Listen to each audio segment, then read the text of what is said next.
सभी को मेरा प्रणाम। कि आप कितने ज्ञानियों के पास बैठ जाएं, कितने बड़े बड़े ज्ञानियों के पास बैठ जाएं, लेकिन तजुर्बा तो बेवकूफ बनने के बाद ही आता है। एक बहुत सुंदर कहानी जो हमारे जीवन में काफी बदलाव लेके आई है। एक बार एक साधु एक राजा के महल में प्रवेश करता है। सुबह सुबह का समय होता है, कुछ मांगने के लिए वो राजा के पास जाता है और किस्मत से राजा उस दिन बगीचे में, महल के अंदर जो बगीचा होता है उसमें टहलते हुए मिल जाते हैं। जो साधु होता है वो डायरेक्ट राजा जी से मिलने उस बगीचे में पहुंच जाते हैं, नमन करते हैं। राजा जी पूछते हैं क्या चाहिए बताइए आपको। बोले कुछ नहीं, ये जो मेरे पास मेरा एक पात्र है बस आप इसको भर दीजिए, बहुत है। बोले इतनी सी बात, अभी भरवा देते हैं। बोले लेकिन एक शर्त है राजा जी, आप भरवाने का बोल रहे हैं लेकिन ये जब तक भरेगा नहीं मैं यहाँ से जाऊंगा नहीं।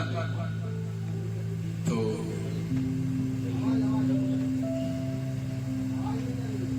आप ऊपर आ जाइए थोड़ा, जब तक भरेगा नहीं मैं यहाँ से जाऊंगा नहीं।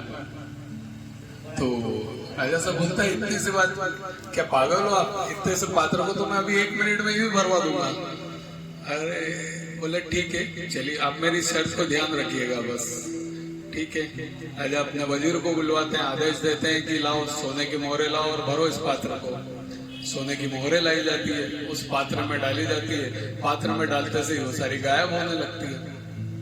ठीक है, सारा खजाना लेके आओ, डालो इस पात्र के अंदर। सारा खजाना लाया जाता है, पात्र में डाला जाता है, पात्र में डालो, चीज गायब। यार ये क्या तंत्र मंत्र चल रहा है। राजा साहब सोचते हैं, सुबह से दिन हो जाती है वो पात्र भराता नहीं। वो पूरे अपने शहर में ऐलान करवा देते हैं कि जिसके पास जो है सब लेके आओ और इस पात्र में डालो। राजा की इज्जत का सवाल है, ये पात्र भरना चाहिए। सब लोग आते हैं, अपना अपना सामान लाते हैं, उस पात्र में डालते हैं, पर पात्र भरने का नाम नहीं लेता है।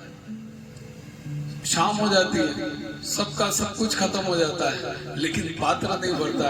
अंततः राजा उस साधु को दंडवत प्रणाम करते हैं और बोलते हैं कि मैं इस पात्र को नहीं भर पाऊंगा, आप बताइए क्या माया है, ये क्या है कि हम इस पात्र को नहीं भर पा रहे हैं। तो साधु कहता है कि जो पात्र है ये पात्र नहीं, तुम्हारा हृदय है, जिसमें जितना भी डालो, हम कितना भी कमा ले कम पड़ता है, कभी हमारा मन नहीं भरता। दुनिया की सारी चीज भी हमें, सारा खजाना हमें मिल जाए, लेकिन फिर भी ये लालच खत्म नहीं होता। बस यही शिक्षा देने, यही समझाने के लिए मैं आपको आया था। तो बहुत ही छोटे से प्रयोग के द्वारा उस साधु ने राजा को जीवन का बहुत बड़ा सार समझा दिया कि हम जीवन भर स्थूल चीजों के पीछे भागते रहते हैं, जबकि असली चीज हमारी आत्मा है, जिसके बारे में हम ध्यान नहीं देते, जिसकी खुशी के बारे में हम ध्यान नहीं देते। केवल लालच में और इधर उधर अपन कमाने में लगे रहते हैं। जैसा कि अभी मैंने कहा था कि 5 पहर काम करते हैं, 3 पहर सोते हैं, एक पल भी हम राम का नाम या भगवान का सुमिरन नहीं करते हैं, तो मुक्ति कहाँ से मिल सकती है। तो जब भी समय मिले, जब भी मौका मिले, मेरी इस कहानी का सार यही है कि जब भी समय मिलता है, जब भी मौका मिलता है, भगवान का सुमिरन अवश्य करें, सत्संग अवश्य करें। हमने इसीलिए परमानंद सत्संग क्यों चालू किया कि हम ज्यादा से ज्यादा समय निकाल के, मैंने क्लैपिंग के अंदर क्यों इस चीज को, भगवान के नाम को जोड़ा, क्योंकि क्लैपिंग में हम केवल म्यूजिक पे क्यों, साथ में हम भगवान का नाम लें। तो इसलिए मैंने क्लैपिंग में भी म्यूजिक, भगवान का म्यूजिक डाला कि भगवान का नाम ले लें हम इसमें। तो जब भी मौका मिले, जब भी समय मिले, हमें भगवान का सुमिरन जरूर करना चाहिए और हमारी आत्मा को हम कैसे प्रसन्न करें उसके ऊपर हमें कार्य करना चाहिए। इस कहानी से यही शिक्षा मिलती है। एक बहुत सुंदर भजन करेंगे, ठीक है, कि इन दिनों कुछ नया आभास सा हुआ है, कि इन दिनों कुछ नया आभास सा हुआ है, अपने भीतर परिवर्तन कुछ खास सा हुआ है और प्यार के अर्थ का दोबारा एहसास सा हुआ है। जब तुम कहते हो किसी से प्यार करते हो बदले में प्यार पाने का इंतजार करते हो, मिल जाए तो ठीक वरना उसकी बुराई सरे बाजार करते हो। तुम्हारी चेहरे की हालत तुम्हारी दशा बताती हो और तुम्हारे भीतर के खोखलेपन को दर्शाती है। माना कि कमाई तुम्हारी तिजोरी में जाती है पर दिल की भूमि हर वक्त वीरान सी नजर आती है। इसलिए अभी भी वक्त है अपने आप को जगाने का और इस जीवन की दिशा को घुमाने का और प्यार के इस महान समंदर में गोता लगाने का।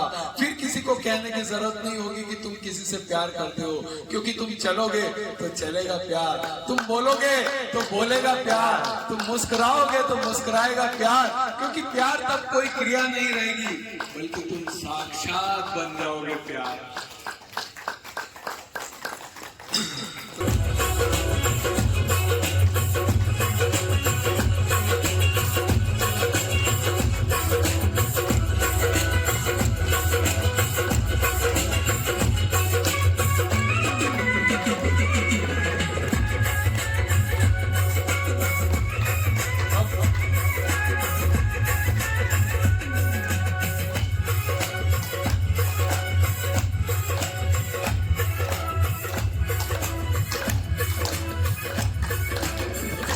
कभी राम बन के कभी श्याम बन के चले आना प्रभु जी चले आना। कभी राम बन के कभी श्याम बन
के चले आना प्रभु जी चले आना।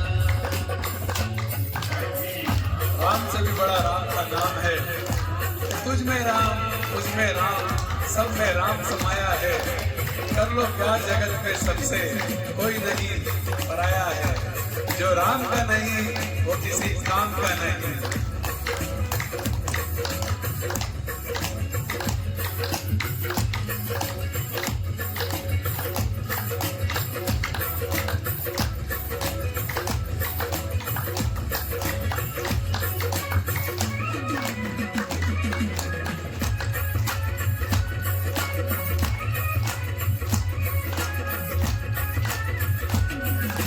मुझे पता है भगवान कि तूने सबकी तकदीर बनाई है। मुझे पता है भगवान कि तूने सबकी तकदीर बनाई है। मुझे तो बस ये बता दे मेरी अर्जी कहाँ छुपाई है। तुम श्याम रूप में आना, तुम श्याम रूप में आना।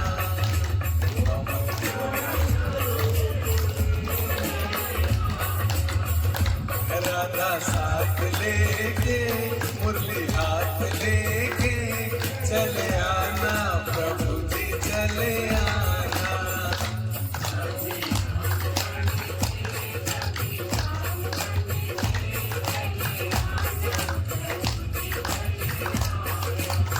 सब जानते हैं अपने अपने कर्मों का फल, वरना गंगा किनारे यूं ही भेंट नहीं होती। कर्मों का सारा खेल है, लौट कर तो आएगा। जो आज तुम्हें रुला रहा है कल उसको और कोई रुलाएगा।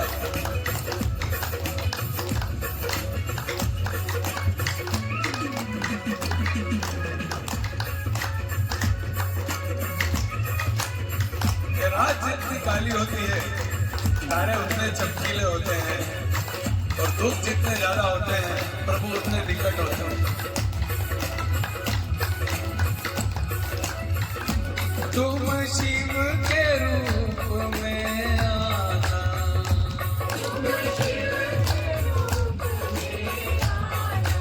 तुम शिव के रूप में आना,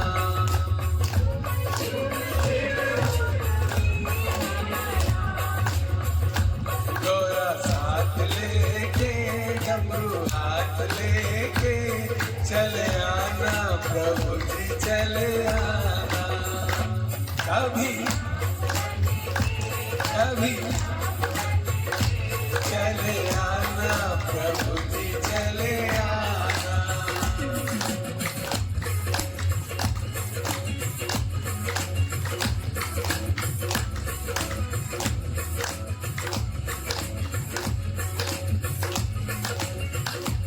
किसी ने भगवान से पूछा कि कैसे होती है तेरी पूजा। भगवान ने कहा तू भी मुस्कुरा और दूसरों को भी मुस्कुराने दे, बस हो गई मेरी पूजा, बस हो गई मेरी पूजा।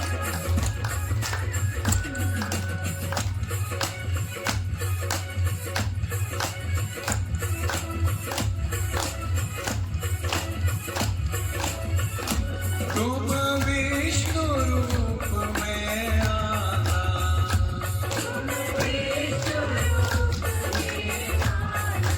तुम विष्णु रूप में आना,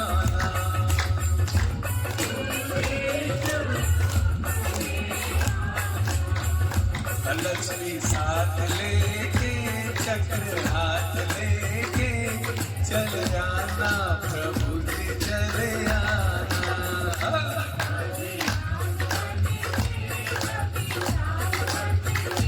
चले आना प्रभु जी चले आना, कभी राम बन के कभी श्याम बन के चले आना प्रभु जी चले आना।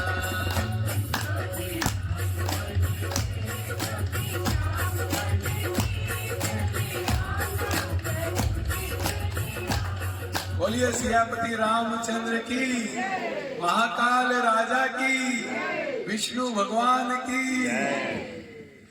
चलिए।